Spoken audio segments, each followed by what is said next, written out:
4. Breaking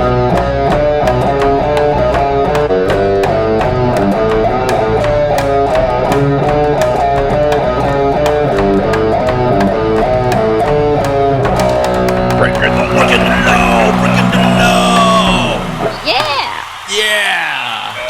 Welcome to IoT Coffee Talk. Rob, are you in bed? Huh? Is Rob in bed? I think so. Yep. I'm in a hotel.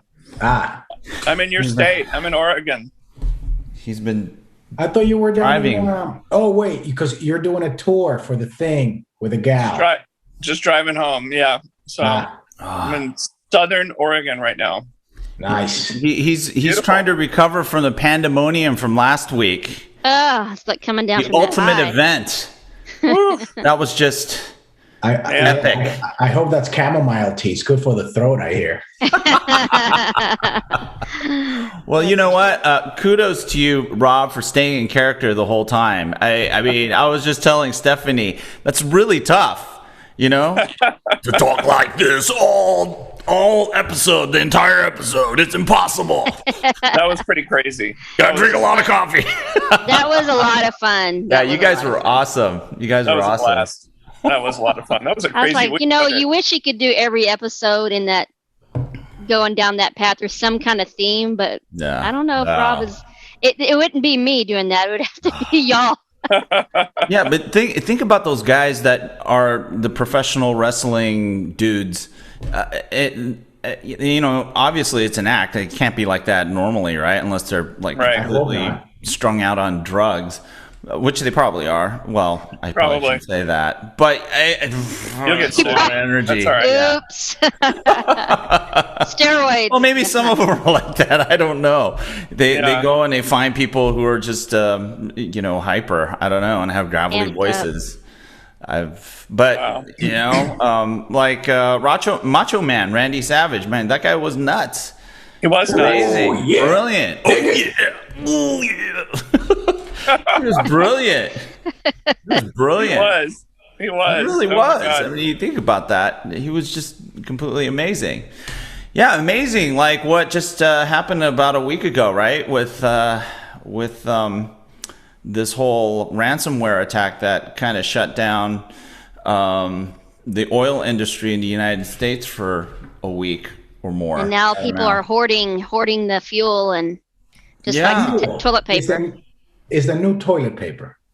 Yeah. We definitely have a pipeline problem, don't we? It's not bad here in Texas. People aren't hoarding.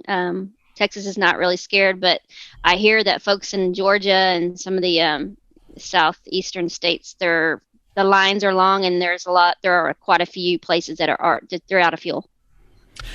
Yeah, because you have to think about it's just another kind of supply chain, right? And so the oil is coming from Texas, Oklahoma, and Louisiana, or the Gulf of Mexico, and it spreads out across the country, either through pipelines or trucks or whatever. And these folks did some fun little hacking.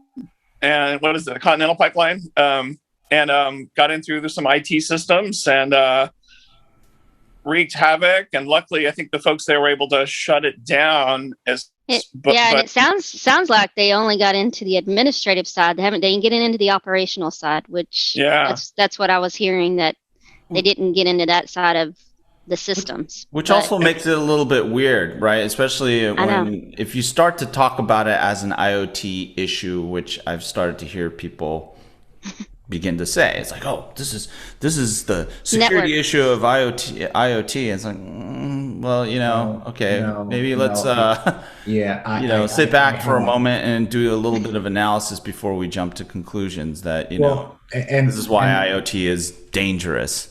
Well, it's not only to defend IoT, but this company has had other issues in the past that lead one to believe that it's not only, there's some organizational issues happening. No, hey, look. Oh, no, that's right. I'm making general statements based on what I've been, doing reading, right? That's fair. But I do it to take the view out that this isn't one, because there's two things. oh, this is why IoT is a problem. That's one. Another one is the security vendor. How do you bought my stuff? Oh, you would not be in the news today. So hashtag FUD, right? Fear, totally use that angle. Yeah, well, it's guaranteed. When here we've mentioned a gazillion times the amount of IoT projects that that fail and why, and we talk about vision and culture, and there's a lot of that going on, and then add if you were a power utility, how the DoD, what they demand from you today for you to harden your infrastructure, it doesn't apply to pipelines. It's more of a suggestion. Like, hey, these are good things for you to do. So that's also not helping us. And anyway, here we are, infrastructure, right? Yeah. Wow. Yeah. And I've actually read all these conspiracy theory. Oh, no. I mean, I read it all, the good, the bad, and the ugly, but I just laugh because the angle is, the conspiracy theory is this is all being set up on purpose to really push that infrastructure bill. Oh my God. But I thought, didn't we all want the infrastructure bill? I thought like everyone was like, yeah, we should do this. Yeah. I mean... Well, if anything, it's selling the argument that we need an infrastructure revamp, modernization, right? Because to your point, David, security is not necessarily a mandate within an organization. It's just some expression of fiduciary duty, right? The board and the executives, and whatever level of responsibility is put on them to avoid situations like this, that's about as far as it goes. And if the risk is deemed such that they don't need to harden at a DoD level, then they're just not going to do it, right? It's like what do we say before? Security gets in the way of revenue. Yeah. So it's a pain in the ass. Why, corporations are not incented necessarily to go to the nth degree to secure their businesses. So now they have this company. This is another chicken or the egg example, because again, so now a year from now we will find out what was the revenue loss of this event, right? X. Yeah. And someone's going to say, with a fraction of that, you could have had, I don't know, this list of things in the security realm, 2 fancy ASOCs. You could have installed Norton. Yeah, for example. McAfee. Yeah. That McAfee guy's still on the list, right? Oh, yeah. And the same company that was, and forgive me because I don't remember the name, but the same company that was helping clean up the SolarWinds, breach, is helping clean up this cyber risk threat or whatever. So I'm like, so that company is just like, okay, we're waiting on the next breach. Bring us we're the cleanup guys. Well, I know that, Centennial right now, they should be jumping at the bit for a bunch of good IoT use cases. I'll start with drone inspection of pipelines. That's a no-brainer today. We can look at a hardened solution for, to automate some of the valves so that, because, remember, they've gone manual right now.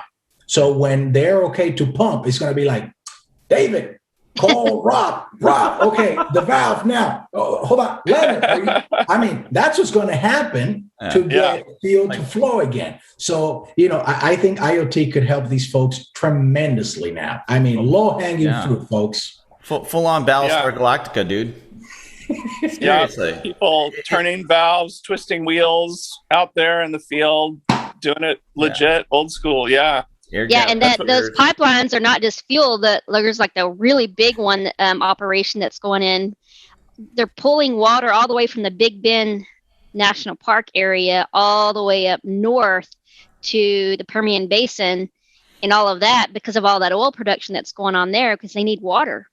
And so there's another big pipeline. That's a huge pipeline that they're just pulling water from. And if that flow stopped, if someone came in and breached that and stopped that flow of water, it shuts down those fuel operations. So there's a lot of other leading pipelines that are coming in, facilitating other use cases that I think are interesting as well. But Wow. I mean, that's the whole idea behind all of this is it's another case that opens the eyes of the what ifs.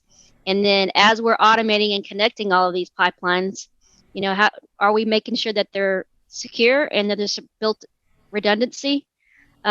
Just like in everything else that we're working on. It's just a common thread. Do we have so some would argue, not me, just some would argue, so we have an issue where in an area of the country we have an issue where people cannot get their fuel, right? That's going on. So isn't this a national security issue? Well, because what if it was Centennial times 8? Right? Yeah. Now, it would now no one can get fuel, right?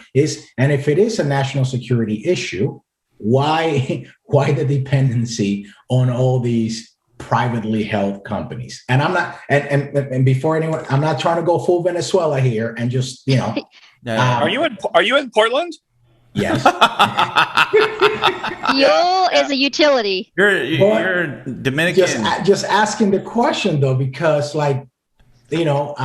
private sector can do it better. I don't know. It's a legitimate question. We have to fuel tanks. We have to fuel fighter jets, bombers, personnel carriers, keeping the machine going. It is a national security issue. That's why we have that strategic reserve as well, right? That we fill up when things get hot in the Middle East, and we always do that. So you're absolutely right. It is a national security issue. And so, gosh, if you fall under that, whether you're private or public, you'd think you'd be absolutely required to have these security policies in place rather than it being just a recommendation or a suggestion. This is serious stuff, no doubt about it. It just seems that there's all this talk about business continuity and disaster recovery. We don't seem to be all that great at it. Maybe we're going to have this new renaissance where everyone's now looking at how do we take all this digital stuff we're doing and then really have a viable fallback position if these systems get compromised, But it doesn't seem like there's a very resilient response to these types of, if you want to call them catastrophic attacks, no matter how simple they may seem, right? Because these guys stole 100 gigabytes of stuff, and then they instituted a ransomware attack. And, they all, as they claim, we just wanted to make money. No, you're not. You're Criminals trying to steal money, extort, right? That's what you're trying to do. Make money. I wonder if they know what data was stolen. Like, what if it's just going to Pokemon high scores on an iPhone? Or sexting between the Slack, the internal Slack channel. Weird pictures that would embarrass who knows within the company. But it just seems like really weird. Do you know what I'm saying? How could the nature of the attack and how they attacked doesn't seem to equal, okay, we shut down the pipipeline. The only thing I can think of is how does that happen? if they got into the admin, did they just download all of their staff contact information? It's more of a privacy, because that wouldn't constitute shutting down. That's why I'm they're not going to tell us. Yeah. Yeah, they won't tell us, but it makes me wonder. I'm not sure. When I've seen some other utilities or electric utilities where they have misguided the notions of how you should lay out a network and segment networks and stuff like that, and you have a shared network between people who work in the office and cubicles and actuators and control systems, and that I can imagine if ransomware is hitting the carpeted floor half of the company, they're worried that it'll flow over to the tiled floor half of the company, because maybe those bozos have a shared network where you can cross that boundary. Yikes. which is bad news. I don't know if that's the case here, but you can imagine the ransomware propagating across, right? That threshold to OT systems, right? Well, and depends, like, I mean, the reality is that, and I don't know, so generally speaking, by the time you find, that you've been breached, you've been hacked, whatever vernacular you want to use, it's been months sometimes, right? Yeah. So, Yeah. And then, the motive, was it just ransomware? So I just wanted money, right? Like that could be one. Or was it more nefarious than that, where no, I wanted to shut something down or actual cost, or cause infrastructure damage to these things. It's and I don't know. I like to think that there will be a transparent investigation where, as an industry, right, everyone could learn so that this doesn't happen again.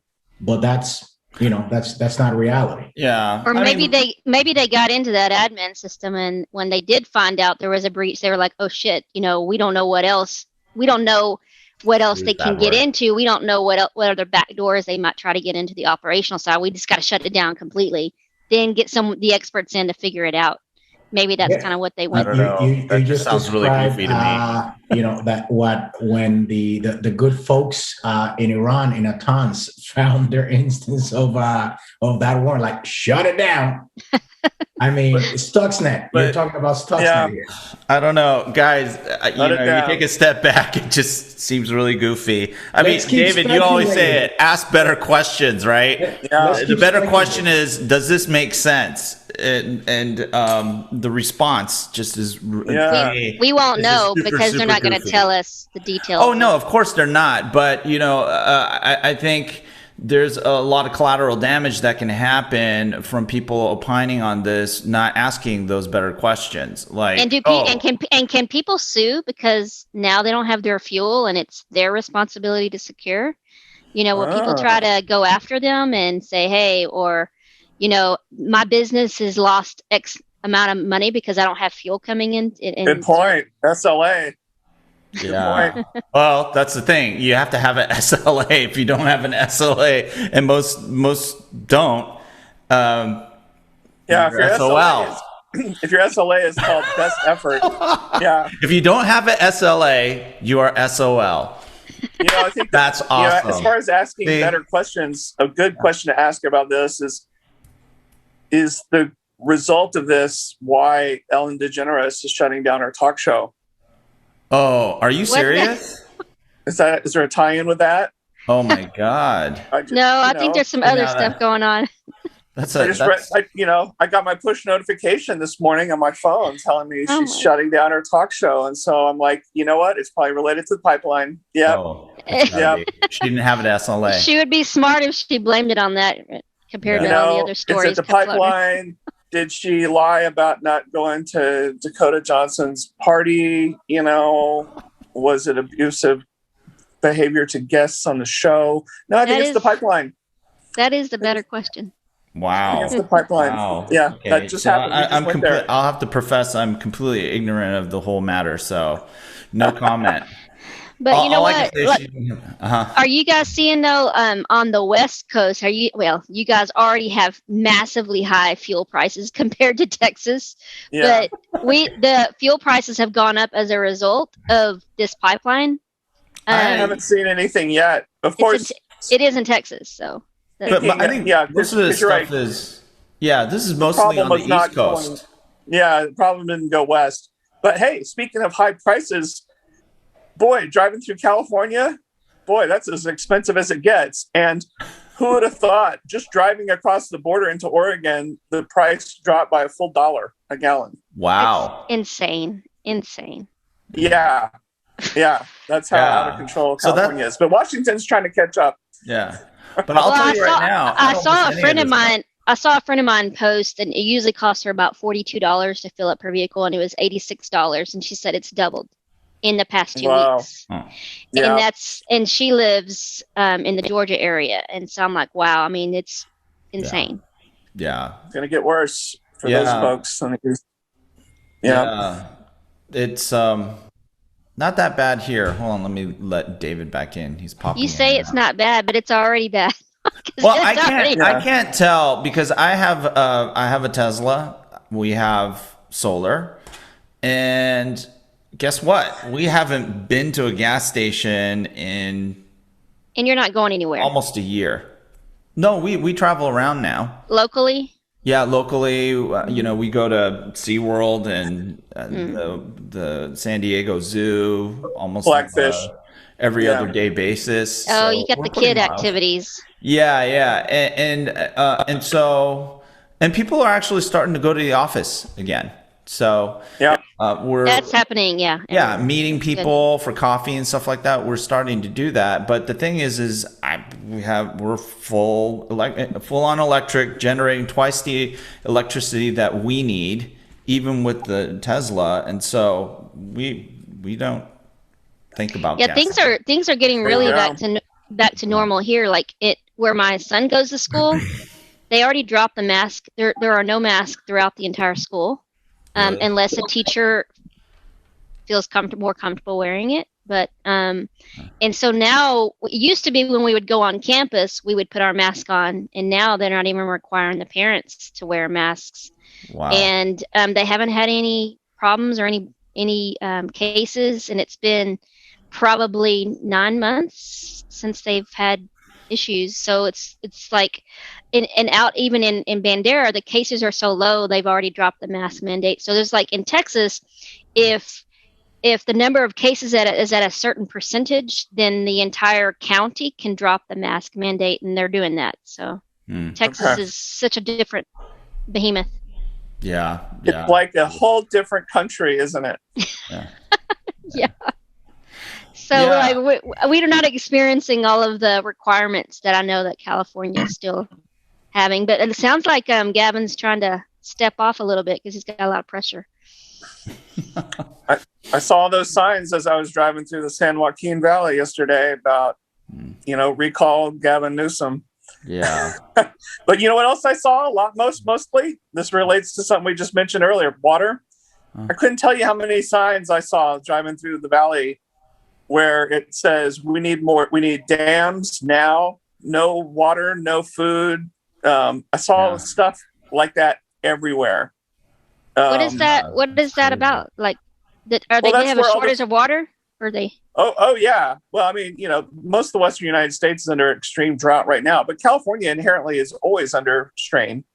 I mean, California is mostly naturally a desert, actually, that's been artificially created into something else because of the Colorado River and some other things. Yeah. And so, it's a ticking time bomb, actually. So as far as pipelines bringing water and things like that, creating dams. I know lots of people hate dams. People, we have a lot of dams in the Pacific Northwest because we have a lot of water.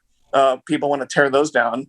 But it's a thing, Yeah. I never thought about the dam issue. That's crazy. Yeah. Yeah. It's right on the edge in California every day. The water thing. Absolutely. Yeah. That's a whole other topic. LA Confidential, right? Wasn't that whole movie about some weird stuff around the water rights? Do you remember that movie? Russell Crowe? I don't remember what it was about. It's been so long since I've seen that movie. Well, that was always something my dad's always like looking way, way out there. And he's been saying that for about 5 years. He's like, and so is my husband. He's like, that's the next thing that we will battle in the world is water. Oh, there will be war fought over water. Absolutely, there will be. Absolutely. Yeah. And mass migrations of people because of water. Oh, yeah. It'll absolutely happen. The only place where the only part of the Western United States that's not under extreme drought is like the far corner of the Pacific Northwest. And how can IoT save us? Well, I wrote an article. I don't know. I wrote an article like years ago when we had a big drought in the Midwest where I wrote about lining the coast with desalination plants and using our oil. And we used our oil pipelines to transport water across the whole country and into the breadbasket and everything else. We may have to do stuff like that. I was just about to mention that I know that there's been a lot of progress with desalination techniques and and how they're kind of developing. The engineers are developing the process to do that. But I haven't looked at it in a while, but that's something we should be investing in since we know this. Yeah, they created an X Prize around that. I'm not sure who won or how that played out, because you're right, most of them are using the reverse osmosis, so it's like high amount of energy to force, dirty water, salty water through membranes to get it out, and then you have all this leftover salt and briny water that you put back, and so that's the best thing we have going now. But I know people are trying to find better alternatives than that. Well, I think if Rick was here, he would just invoke the Thanos theory. There's too many of us in the planet, so we have enough water. It's just too many people. Yeah, there you go. Oh, Yes, survival like of the fittest. Bam. Yes, Okay. It begins with people. Yeah, that's true. And I'm never saying Stuxnet again, because I said Stuxnet, and somehow I lost the internet, so I had to log in from my phone using the good old LTE. So I'm not saying that again. We thought I'll make sure not to say that word. They're listening. They are listening Every time. Yeah. Yep. Woohoo! What's new?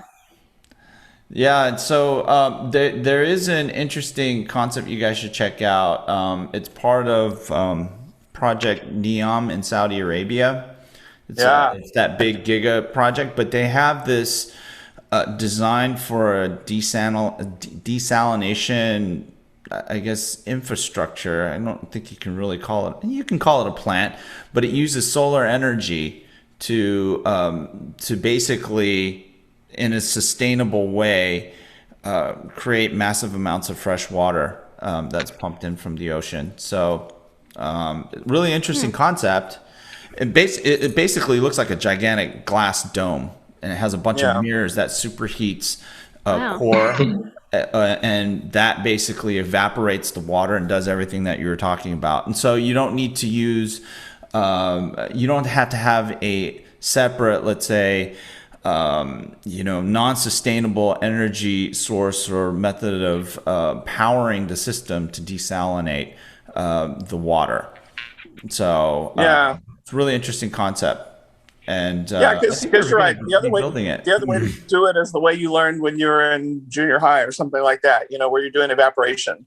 Yeah, and the evaporation and condensation into another glass of water where your fresh water shows up. Yeah.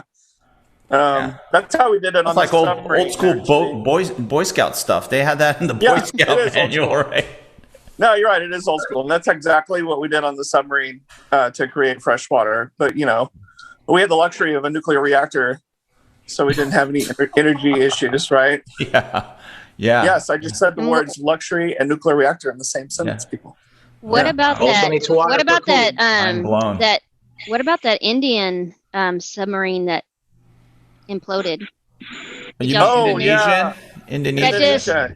Indonesia. Well, when I saw the news of the results of that, I was just my husband was explaining to me like all of that, the depth and all of that and how that happens, and I was just like, never thought about that actual possibility of happening. Yeah, that's crazy. What did your husband say? Did he say that it was? I read that it was like underwater waves, like deep sea waves. That there's these waves that occur at certain depths. That I know Rob's the expert on the submarine depth, but he was explaining to me about how there are certain levels if they go too far that those systems are not built to depressure or pressurizes the right way, and he said there's just nothing it can do but to implode. Yeah, I've never experienced these underwater waves they were talking about, so I'm not sure if that's made up story there or whatever, because I've never heard of that in my life. But you're absolutely right. There is crush depth for your submarine. Like anything you build, any machine, anything, it's rated for some kind of level of tolerances of things, and so submarines are just like anything else. Typically, military submarines are rated to go to a certain depth before the pressure from the ocean will overwhelm the steel and crush it and crush everybody inside. And so, it's like squeezing a tin can. So it's pretty scary stuff. It's real. And the horror of all those people in there must have been unreal. Ugh. And the flooding, because we do drills of flooding. People have, the thing you don't realize when you're doing drills, like we do them on land in these special simulator, buildings where they're flooding it with water, and you have to quickly patch holes and stuff like that, using strange things like rope and other things you would never expect to use to patch flooding. But the thing that people don't realize is the water that's coming in is the iciest, coldest water you can imagine. It's the kind of water that you would get hypothermia and die from while it's coming at you, while you're fighting the problem, right? Way. Yeah, it's Wow. it's ice water. So it's a whole extra level of nightmare. Yeah, Right. tough stuff. Wow. Yeah. Yeah. So, hey, circling back to this whole Colonial Pipeline thingy, I mean, what do you guys think are just general practices and perspectives that our audience should have? Obviously, there's a lot of ways that this could be taken in the wrong way. Maybe suggest the right way of looking at it, and then for enterprises and companies out there, or businesses out there running infrastructure, how do they need to think about security? Because this is an OT system. If they're shutting down the pipeline, it has nothing to do with the back office, right? What do you do to prevent ransomware from shutting down your OT? Make this an opportunity to do some basic hygiene procedures, whether that's pen testing, whether that's seeing who's got access to what, some basic auditing, right? I mean, that's a super high level basic opportunity. And do some what if exercises. If you are a similar company in another part of the country and the same thing happens to you, do you have plans in place to mitigate? Can you mitigate? Leonard, you use business continuity, and I think some marketing guy from IT stole that, because in IT it's like, hey, if your primary circuit goes down, use this one, and it works really well when you're just talking about broadband.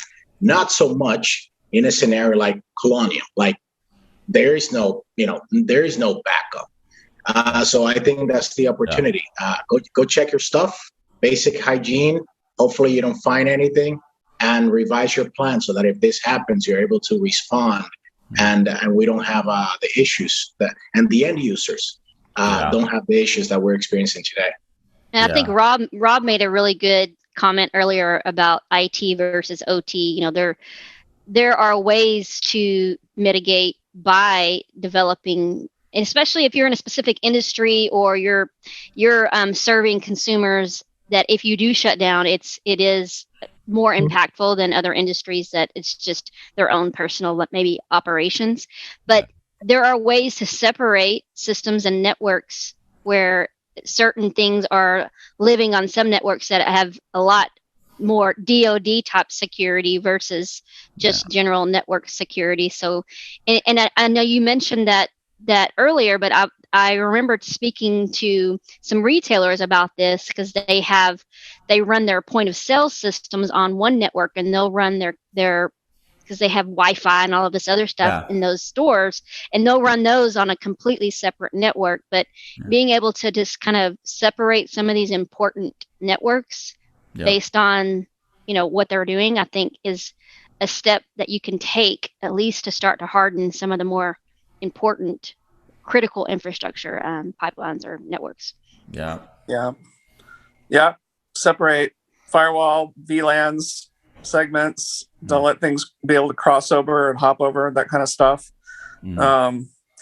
Gosh, the ransomware thing is out of control, and that's usually a lot of times just starting from social engineering. Someone clicking on a link in an email, right? There you go. That's where it begins. I'm a big fan. No one does this much, and maybe it's because it's hard to do, but whitelisting is such an interesting concept, and I'm just going to speak from being someone who's part of Windows over the years. There's Windows, I think an enterprise edition of Windows Desktop had this notion of whitelisting, where basically the computer itself, and you can do this on the server. Basically, it's a list of things that can actually run, and then nothing else is allowed to run or execute in memory. And so when you enable whitelisting, you have this small limited set of things that can execute and run on your computer or your server, and then nothing else, even bad stuff, is able to load into memory and start doing anything. Again, clearly it must be more difficult to set up than blacklisting and other things like that. But it's a powerful feature. It takes me back to Windows Mobile, where we had lockdown versions of that, where unless the application was digitally signed, nothing could execute in memory, and it was a great way to have a completely locked down device. And so, definitely things people should think about, because you know what, people are always going to be the weak link in this. They're going to click on the wrong things. They're going to you should plan for people to screw up all the time and still be okay. Right. And so whatever that takes, you can't plan for perfection, because you'll never have it. Right. Yeah. And when people are involved, I remember I was on a panel, it was like 5 years ago. They said, and a lot of the business breaches that are happening, a lot of it is internal employees. So just people being nosy. Yeah, and I think keep things Battlestar Galactica, where it makes a hell of a lot of sense to keep it Cylon proof. You just don't want the Cylons to infiltrate your Battlestar to take out all your horoscope named planets. That's just like no bueno. That's always top of mind. You're right. And then the other thing is, I think the security mindset is, let's secure the perimeter. I recently posted that trust is different from security. They're related, but they're not the same thing, because I hear a lot of people talking about trust and security in the same breath. The thing is that you need to figure out what are those things that you need to protect. And so I had John Kindervag, the guy who invented zero trust, on one of my podcasts, and that was one of the big takeaways that he wanted everyone to have. As you're talking about zero trust is about not trusting anything. What you do is you identify those assets that you need to protect, and when you protect them, you have to definitely, as you were saying, Rob, consider the people part. And so don't take a cavalier approach to protecting those assets and just kind of discounting the human factor, because that human factor, like you guys are saying, is absolutely important. That might mean, for certain environments, you don't allow these people to walk in with a cell phone or, message and do all kinds of weird crap on social in these protected environments, right? And that could be the network environment, it could be the computing environment, it could be the endpoint environment, it could be the OT infrastructure itself. So those things, I think, really need to be thought through in a new way, especially for situations like what Colonial Pipeline is going through. It's obvious that they didn't have something right. There was definitely something wrong for a ransomware attack to force them to shut down their infrastructure. I mean, again, we're not going to know what really happened, but when you go by what's been stated and you ask better questions, it kind of doesn't make sense. And I don't think it's good to victimize IoT and characterize IoT as being the problem. I don't think it was. Yeah, we don't know that. That's true. That's a good point. So, we don't want a bunch of people going around, IoT is bad. It's like, no, these guys didn't quite do it right. Something's goofy. So let's not jump to conclusions. So maybe we just need to reboot how we do computing and networking in general. Maybe it's time to rethink the whole paradigm. Easy. Yeah, we can do it tomorrow. Yeah, we'll figure it out. New startup. All right, guys, I need a reload. I'm faded. Great. It was great catching up. All right. Well, to all our listeners, if you made it this far, thanks for listening in. We covered a lot of stuff in this session. We went from the Colonial Pipeline attack and cybersecurity to crush depth of submarines, right? And then back And to Ellen DeGeneres. cybersecurity. Yeah. Oh, and Ellen DeGeneres. I think that was the highlight of the whole session. But thanks for joining us. We'll catch you next week. Remember to like, subscribe, www.iotcoffeetalk.com, and we will see you next week. Take care, guys. Have a great rest of your week.